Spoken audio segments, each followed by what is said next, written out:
From a glance at a player's title, you can tell right away if they are world, PvE, or PvP oriented. It shows their prestige in a very specific area and oftentimes delivers the highest prestige for a single person in that category. In this list, we're going to go over some of the rarest titles that you can come across in all of WoW. Starting us off at number 10, we have the Black Harvest title. This title was previously obtainable during Mists of Pandaria and only from patch 5.2 to the very beginning of Warlord of Draenor. If you were a Warlock player when this title was obtainable, you may recognize it.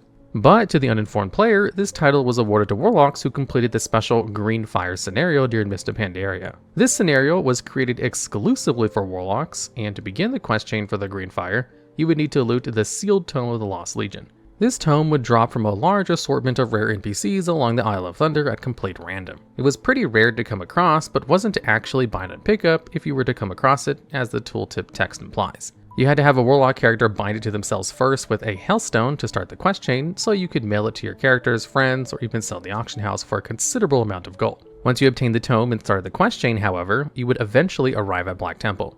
You would place your character into a scenario instance with a single boss and 0 trash mobs. At the time, this boss was very challenging to players and can be viewed as a sort of introduction to the future Mage Tower of WoW. What it basically means is that Kenrithad Ebonlock, the boss in question, was designed like a raid boss to be soloed by a singular Warlock character. It required an almost perfect master of the Warlock class during Mists of Pandaria's inception, utilizing their demonic gateway, DPS skills, pet management, CC abilities, and more to a strong degree. It also, obviously, was a heavy gear check to the Warlock. So even if you really understood the class, you needed to have the Warlock as geared to the teeth as possible to have a better shot. Upon defeating Kenrithad, the Warlock would receive the Codex of Xerath passive ability in their spell journal. What this does is essentially turn any existing fire spell in the Warlock's arsenal, primarily Destruction Warlock, into a Fel Fire appearance rather than the usual orange and red.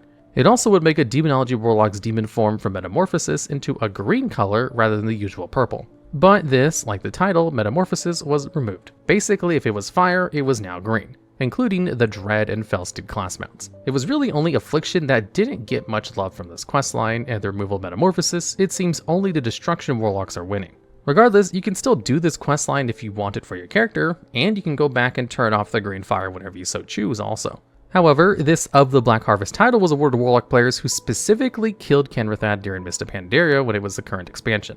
If you didn't play when Mists of Pandaria was current, or just weren't able to bring down Kenrithad at the time, this achievement is all but null to you now. It was given to players via the Breaker of the Black Harvest achievement. Basically, if you were an active Warlock in Mists of Pandaria, chances are you had this achievement. Even then, not many actually received it, as only 2% of all players have the title. This also needs to consider that while the title is account-wide, it may only be used by Warlock players. Additionally, not everyone plays Warlock, so they may have never known this title actually exists in the first place. Definitely not the most prestigious of titles in WoW, but certainly among the rarest. And at number 9, we have the Immortal and the Undying. These titles were added in Wrath of the Lich King gear of Naxxramas, rather than its vanilla counterpart it replaced. It was one of the very first achievement title rewards in all of WoW, as Wrath itself introduced achievements as a whole. Achievements were added into WoW to help give the old world a bigger reason to travel back and complete its activities for special rewards. This isn't to say the current expansion is devoid of any of these rewards as well, of course. Essentially, what you had to do for these achievements was to zone into Naxxramas raid and defeat all 15 boss encounters without a single death in your raid occurring. It was safe to die in trash mobs, but even if one person perished during Kel'Thuz's Odd, you failed. The Undying was a reward for completing Naxxramas on 10-man mode, as normal and heroic raiding hadn't been a thing yet, and was instead divided based on the amount of people that were present. With 10 people, both the gear and difficulty of the raid was scaled down. For the Immortal, you would need to complete the raid with 0 deaths on 25-man, however. It was very stressful, and players have seen a re-emergence of the stress in the Wrath of the Lich King Classic, where players could journey back into Naxxramas like it was in the days of old. Though, this entry is speaking on the rarity of titles in retail WoW. These titles would be removed from the game upon the release of the Cataclysm expansion. This means that while Naxxramas was the very first raid of the expansion, it could be obtained all the way up until Ruby Sanctum and Icecrown Citadel, massively outscaling the previous gear requirements. Completing the raid following the given circumstances would award achievements of the titles under the same name, allowing you to show off your fearlessness in the face of the Scourge. Like mentioned though, these titles were only obtainable during Wrath. Even with the fact you could grossly outgear the content to obtain these achievements, players just still weren't that good at the game. There was much less resources for guides at their disposal, and certainly less add-ons to improve their function. Nowadays, you have tons of weak ores that tell you the perfect timing of anything boss related. This is shown around the fact that while Wrath was the peak of WoW subscribers, the Undying has a collection rate of 5%. and the Immortal at 1.2%. You'd imagine it'd be a bit higher considering raiding was the endgame of WoW, and there wasn't much else to do besides completing achievements anyway. It also has to be considered that a lot of people have come to play WoW since it was removed, making the number appear lower than it may have actually been back in Wrath. Regardless, it's one of the rarest titles to come across in WoW, and if you spot someone with it, you can rest assured they were pretty hardcore back in the Wrath era. And at number 8, we have the Warlord of Draenor.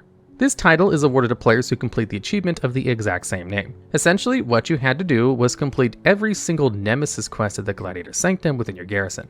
Garrisons were Blizzard's attempt to create player housing, and while they may have failed or not, players could decide what buildings inhabited their garrisons. One of these buildings was the Gladiator Sanctum, which essentially allows you to begin special PvP-only quest achievements. Among these are the Nemesis titles, which in their own right are really rare as well. These quests were basically killing 500 of a certain race within the Ashran Epic Battleground or open world in Draenor. So if you wanted the Butcher title, you needed to kill 500 Tauren characters. You could also only work on one quest at a time, so you can't actively farm the Undead and Orc title at the same time. Essentially, you would need to kill 3,500 kills of the opposing faction if you were insanely blessed with kills or had friends that could help you farm them out. Seeing as you may need 500 kills of a certain race, and they can only be obtained within Ashran, if you have no help, it could take you literally months just for this process alone. Artificially, there just simply is more human characters made in WoW than a gnome, for example. So when you begin working on the gnome being title for the Warlord of Draenor title, you're going to be finding much less gnomes in the enemy team to earn your credit, possibly only earning a few dozen or so every Ashran run. This achievement was also made before the introduction of allied races, which do not count whatsoever for the Nemesis title. So for the Dwarf Stalker title, killing a Dark Iron Dwarf will not yield you any credit. You can, however, speed up the process by working on the quest with multiple people. If everyone in your group has the same Nemesis quests, like Dwarf Stalker, every kill of a dwarf receives an additional credit based on the number of players in your group on the quest to a maximum of 5 credit per kill. Now, with all that understood, you have to do it for every race of the opposite faction. Thankfully, not both factions. Simultaneously, you'll be earning Broken Bones, which are essential to upgrading your Sanctum and completing the Nemesis quest in question. After you've completed this, you still need to complete the Fight, Kill, Salute quest. This quest is given to players with a level 3 Gladiator Sanctum and allows them to queue for the unique Highball Coliseum PvP instance. This instance pits yourself and 14 other players into a free-for-all arena where the last man standing wins. The Fight, Kill, Salute quest requires you to have killed 100 players in this instance, but also may autocomplete if you actually manage to win a run. The problem with this, however, is that no one actually queues for this mode, as it can only be done by returning to your garrison and queuing for it. As of Dragonflight, you must have 15 people of the same faction and region as you with a level 3 garrison and a Gladiator Sanctum on 2 characters per person. If you win the arena, you will not be able to re-queue for another week, meaning to help the others into farm, you will need the mentioned second character that intentionally loses over and over for the group.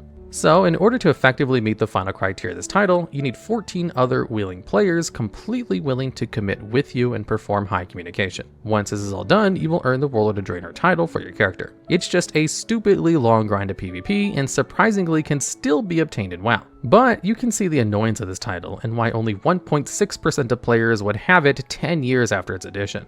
At least while you farm it, you're getting lots of other rare titles along the way, including the Lord/Lady of War. And at number 7, we have the High Warlord and Grand Marshal titles. These titles, while incredibly famous during Classic and Vanilla WoW, were re-added into WoW during Cataclysm with no actual changes to their display. The only thing that changed was the criteria to receive the titles for your characters.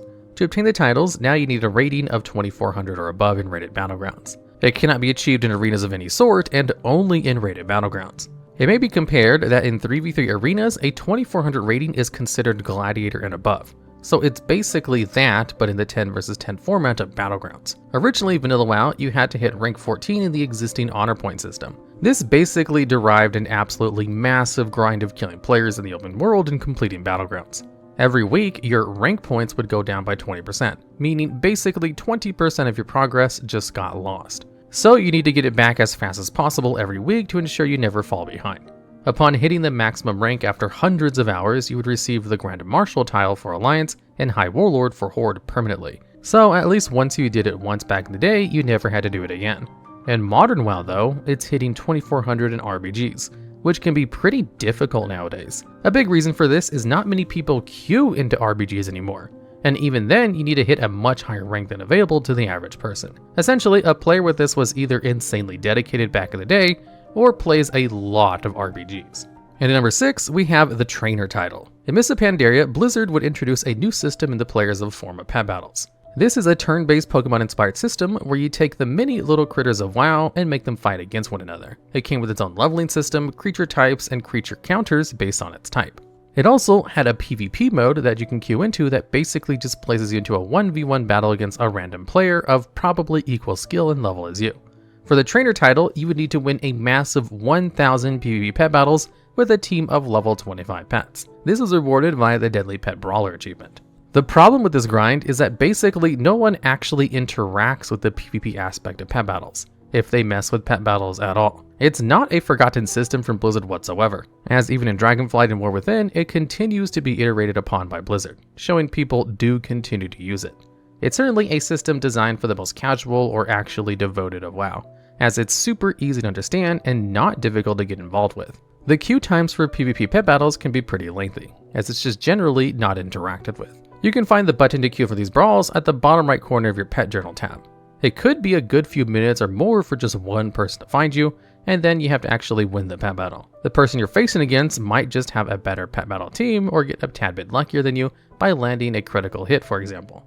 Basically, just have a maxed out team of battle pets and win 1,000 fights with them. Anyone with this title can definitely be assumed to have a great love for little critter companions, honestly, as only 0.3% of players have this title. Companions, and then you have by land only 0 point battle. Companions, being a critical companions to be assumed 1,000 fights with.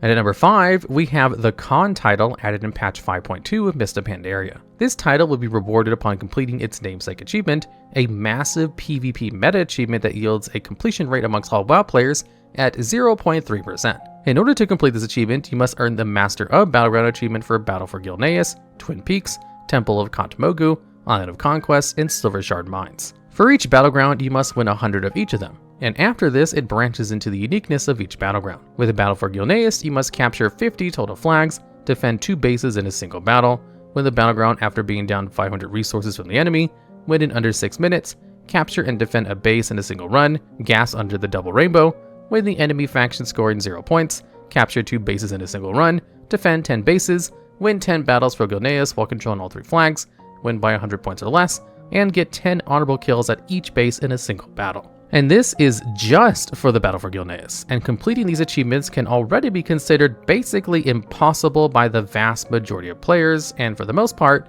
you'd be right. The difficulty aspect of these runs can range from generally just telling uninformed players how to play the game, others not aiming for your goals, and a limit of 5 players to queue with an unrated PvP. You can technically queue against an enemy faction that purposefully allows you to farm these achievements and earn every one title, but the portion that blocks this from happening is the Master of Isle of Conquest achievement, which can only be queued for and unrated, and it's a 40v40 battleground. This means, even with a group of 5, you must hope that the other 35 on your team are up to par and can do what needs to be done. You must also completely stomp the enemy faction, as there is no world where they just let you win, at least not all 40 of them. This achievement is incredibly difficult, and you will surely be on it for a great amount of time, even when truly committing to the farm. If you have this achievement, you either got insanely lucky, or had the craziest amount of help imaginable to complete things like this. So anyone with it must really love PvP, or just really wanted to show this title off. And at number 4, we have the Famed Slayers title. These titles are specific to each corresponding season they're around and change for each current end boss of a raid tier. For example, if Amudrasil is the current raid tier and you meet the requirements for this title, it will read as Famed Slayer of Fyrak. Every raid tier, there's a Hall of Fame that Blizzard puts out. This essentially immortalizes the first 200 guilds to down a raid's end boss on Mythic difficulty. Mythic raiding is undoubtedly one of the hardest pieces of content in all of WoW, and requires some of the most insane coordination and game sense that many of the competitive games never even come close to. Not only is getting cutting edge in itself an already difficult task, a reward for killing a mythic end boss before the next tier, being amongst the first 200 guilds to do so is an insane feat of strength. These guilds are typically amongst some of the best PvE players in the entire world, and are fighting the boss before it starts to receive nerfs. Many times, Blizzard will hold off on nerfing the last boss too much to really separate the players from Hall of Fame from the more casual mythic raiders. Once the kill is obtained, the entire guild is rewarded with the achievement corresponding to the current raid tier. So this means that even if you did not participate actively with the kill the boss, you can still use the title technically. You do still need to actually kill the boss and receive the cutting edge version of their achievement to then be allowed to use the Hall of Fame title. But if a guild gets a placement amongst the Hall of Fame, they will be awarded the title. However, if you leave the guild for whatever reason, you will not keep it. This is made to combat guilds potentially trying to sell titles to people who don't actually earn the prestige behind it. If you were to say only 20 people per guild get the title, however, as Mythic rating is specific to 20 players at a time, then only 4,000 people per tier would receive the special Slayer titles. Even if only 1 million people actively play WoW still, only 4,000 people per tier is a crazy low number compared to everything else. Either way, if you see a famed Slayer of Sarkareth Argus, or really any end boss, you know for sure that player is amongst some of the best raiders during that era of WoW, and continues to prevail with their guild, as leaving the guild will remove the title. And at number 3, we have rank 1 titles. Similar to every tier of WoW, there is a new season that follows it. These seasons usually come in the form of new dungeon rotations for Mythic Plus, and a reset of PvP rating across the board. When these seasons complete, however, the very best, or the rank 1 players, will receive special titles specific to their accomplishment. To obtain these, you literally had to be within the top 0.1% of all players in rating. This just means you had the highest rating in your region, and that you were ahead of 99.9% of all the player base with it. This rule is applied to both Mythic Plus and PvP, as they share very similar criteria at the end of a season. These titles will change depending on the theme of the season. As an example of this, in Season 3 of Dragonflight, they rewarded Mythic Plus players with the Dreaming Hero titles to permanently keep. While you can obtain the Dreaming alone, the Hero portion is given to rank 1 players. For this same season, PvP players would receive the Verdant Gladiator title for 3 of the arenas, and Verdant Legend for Solo Shuffle.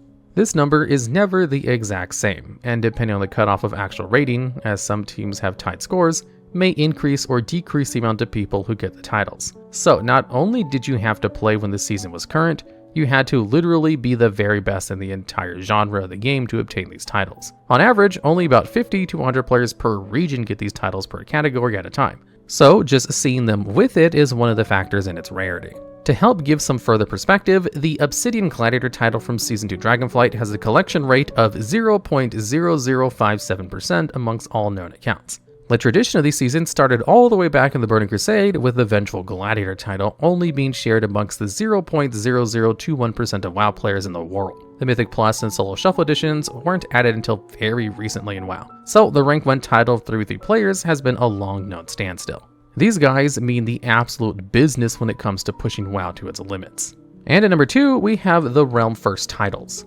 Similar to our entry about the Immortal, this entry derives solely from Wrath of the Lich King and its introduction to achievements. How to obtain these achievements was pretty self-explanatory. Basically, you would need to be part of a raid group that enters a raid instance, and be the first in your entire server to bring it down. An example of this comes from Death's Demise achievement. You had to be part of the group of 25 players only that brought down the infamous Yogg-Saron with 0 lights, also known as without the assistance of the Keepers.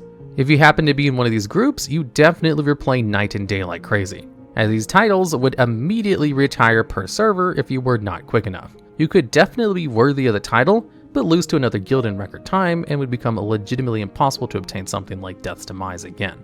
So only 25 people per server actually obtained the titles per raid in Wrath of the Lich King until the title reward format was left behind in Icecrown Citadel. You still would receive the achievement saying you took part in the Realm First Kill the Lich King and every boss onwards, but no longer did they give you titles for bragging rights. So only for a very select few raids did this format actually exist, and the last obtainable one was Grand Crusader for completing the Trial of the Grand Crusader raid with 0 wipes on a new Barak in 25-man mode. While these achievements do technically have a higher obtain rate than a large majority of rank 1 titles from the previous entry, they also were only obtainable during a single expansion. It wasn't even for a full expansion at that. Plus, since Wrath of the Lich King was considered the peak of WoW, a lot of players who would have gotten these titles may have quit the game entirely by now. At least the rank 1 players continue to be made rather than being completely extinct outside of the previous season. There's just genuinely no way to get something like Realm First Magic Seeker ever again unless you were just really cracked at the game in the Wrath era. All you need to understand is that for every realm you see when logging into WoW, there are only 25 people with titles from this entry, and many of them may not even be playing the game anymore. And closing us off, we have this Scarab Lord title from Vanilla WoW at number 1. Like almost any entry on this list, the title corresponding to the entry has been removed, and that's essentially what makes them so rare. This title, while in the same boat, has this effect doubled. If you're unfamiliar with the Scarab Lord grind, you'll be set onto a 32 quest long chain. The first couple of these quests are relatively simple, but it isn't until the Path of Righteousness begins that it really begins to become absurd. This is the portion that requires you to kill any of the mini Silithid bugs in Silithus and loot their Silithid carapace fragments. These fragments can be turned in 200 at a time for 200 reputation with the Brood of Narsdormu, which must be raised to neutral. This equals about 42,000 carapace fragments in total before factoring in any reputation buffs that could have aided you when this is current, like the human diplomacy racial buff. Also, each Silithid was an elite in this time period, and they didn't drop very many. After this, the steps are all relatively dumbed down compared to the fragments, but still required you to enter instances and kill monsters on world boss level. What this means is to obtain this title, you needed an entire guild to actually help fund the efforts for this. Collecting the fragments completely alone was almost impossible, as the grind to do so was entirely too long before the event ended. So to speed things up, if you had an entire guild backing you up and handing you all the fragments, you could make the grind in time. The event, like stated a few times previously, is also a very limited time one. Not like an expansion or season's worth, however, but only a few weeks, if not less. Depending on your server's population density, an ever-persisting war effort would be going on in the background that required players to dump a numerous amount of crafting materials into it to open the gates of Encourage. As players slowly turn in the necessary materials for the war effort, this is the time anyone who wishes for this Scarab Lord achievement must complete their 32 quest-long grind. It also required both factions of each server to contribute, further encompassed by the fact that completing this objective will unlock the new raid of Encourage in the first place, which is what all WoW players really wanted anyway, more loot. So, with your guild's help during the week-long or so efforts, you have to complete the questline in time before it's gone forever. The guild being necessary further shows when you are required to journey to Blackwing Lair to slay Nefarian for the Red Scepter gem. Back in vanilla, these raids were designed around needing 40 total players, so even a bit shorter than that, you may never have had a chance. Then you need to go around the world of Azeroth as a whole and slay bosses equivalent to world boss in strength, and make sure your Scarab Lord target gets the progression they need. Once the war effort NPCs finally make it to Silithus, players who have crafted the Scepter of the Shifting Sands, the item in question for the Scarab Lord questline, can finally bang the gong to open the gates of the new raid instance. From here on, you now only have 10 hours to complete your quest in time, and also hit the gong with your own mallet. Once you do so, you will receive the Scarab Lord title alongside one of the only legendary mounts in the entire game via the Black Haraji Resonating Crystal. To summarize this lengthy entry, you needed an entire guild support to actually get this title, and it was a limited time for maybe a couple of weeks at most depending on your server during vanilla WoW. Even in classic WoW, when players knew 100% how this quest worked, it was still extremely rare to see a Scarab Lord walk around because of the insane amounts of help and grind presented. Literally only a few dozen, if not less, would get this title per server at the time. WoW even had less servers with this when it was current, so every server you see now in retail may not have actually existed back then. Similar to what was mentioned in previous entries though, is that at least the new rank 1 titles are made each season. You will never see a player who missed out on this opportunity get it again. Only 0.032% of all accounts have this title, and it's usually safe to say that players who once got this title don't actually play the game anymore, and are so few in number you may straight up never see them come around again. Alright, and that's the list. If you know of any other rare titles you may have missed, or have any ideas for future videos just like this one, please let us know down in the comments below.